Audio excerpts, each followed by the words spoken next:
Hi, Jamie with UK Extension, and today we're out in the garden and we're talking about dogwoods.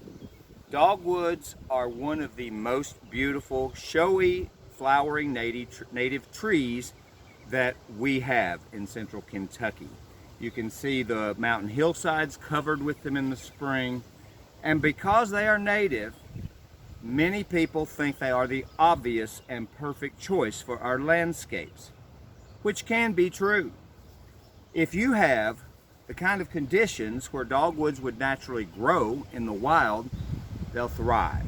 But those conditions equate to rich, moist, organic soils, typically at the woodland's edge with a heavy layer of duff or leaf debris that act as mulch in very open shade or partly shaded situations. Dogwoods have many problems when planted in heavy clay soils, sound familiar?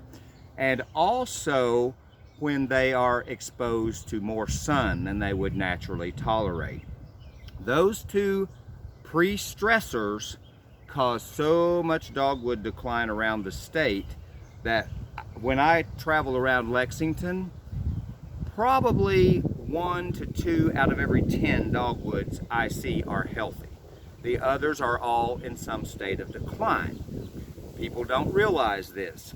And generally, when a plant is at death's door or rapidly running out of resources to exist, one of the first defense mechanisms is to flower heavily and set a ton of seeds to carry on the species. So the heavy flowering in the spring often makes people want them even more, although they don't realize it's a symptom and a stage of real problems. So let's talk about some of those problems. A very common one, and this is pretty much to be expected as flowers fade, this is just leaf spotting of flowers. No concern. It happens every year as dogwoods fade. Also be aware that spots on leaves are different things, but there's rarely anything we can do about spots on leaves later in the summer. Also, those stressed dogwoods or even healthy dogwoods in a very wet year are very prone to powdery mildew and summer leaf scorch. You've all seen it, white dusty flower-like coatings on the leaves, and scorch is essentially burnt margins. Not enough water, too much sun, and they don't like the heat, so you lose scorch to this whole thing. Even more problems for dogwoods. Rarely do plants die for one singular cause. Plants typically become stressed for one reason, which makes them more susceptible to insects and disease that pile on, and trees die as a result of something that breaks the camel's back. We do have some dogwood alternatives, and if you have the proper conditions, by all means, plant dogwoods. If you're out in sun in heavy clay soil, don't even think native dogwood. But let's talk about an alternative to native dogwoods, a couple of alternatives that might be better suited for your landscape. Here is an example of a Kousa dogwood, K-O-U-S-A, or Chinese dogwood. Similar to our native dogwood, there's a couple of big distinctions. Kousa dogwoods grow leaves first, and these are the flowers, these little green bracts. The actual flowers of both dogwoods are in the center. These showy petals are bracts. This will go on to enlarge and become full-size white blooms.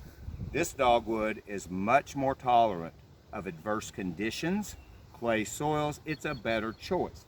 Unfortunately, when the leaves come first and you don't have millions of blooms backdropped with a bare tree, it's not quite the same visual effect. It is a little different, a little more subtle.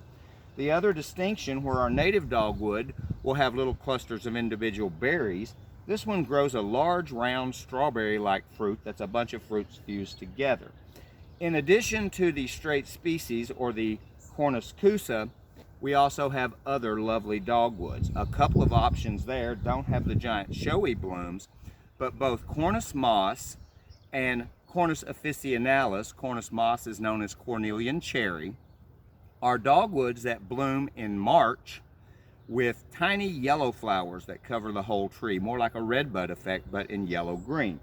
Those are lovely plants with incredible bark and interest and other features, but they are very different than the white dogwoods we see. The Coosa dogwood has been hybridized with our native dogwood to give us many wonderful cultivars that are in the market now that have some of the features of both. Some of them resemble the native parent more, some resemble the Chinese more, but you can find hybrid dogwoods that bloom before the leaves are fully emerged and give you more of that look with these improved disease factors. So just a little education about dogwoods. I know how popular they are. I know how many are planted each and every spring, and unfortunately I know how many of those planted do not live to maturity. So if you have the good location, go with our native. If you need something tougher, there are alternatives in the market. In fact, you could even look at other types of flowering trees altogether. Hope this has been helpful. Hope I've helped you understand more about your dogwoods and why they do what they do. They're still great plants.